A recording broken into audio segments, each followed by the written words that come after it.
So as a journalist, we would always love to say, it doesn't matter who I am, I just report the story. I for sure found these stories maybe more interesting than any other journalist because of my background.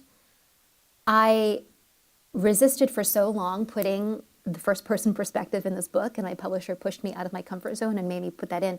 Because if I were being honest, I am drawn to these stories because I also was thinking about my own identity. I mean, that sounds obvious now when I say it out loud, but as someone who is Chinese American, a hyphenated American, identity is something that I think about a lot, and was one of the reasons why I moved to China, and I think felt such a great affinity for the pace of the place and the texture of living there, and took it very badly when I couldn't go back, but also I think drew me to all the intricacies of how identity has been and always will be very, very varied, even within the boundaries of the PRC.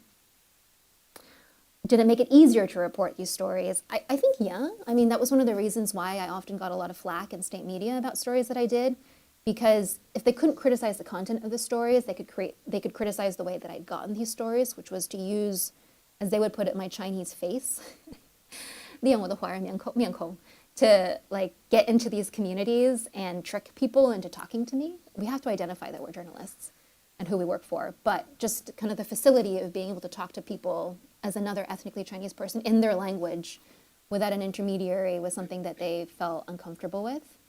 So it goes both ways. I think it was easier in some respects. The backlash was often more intense.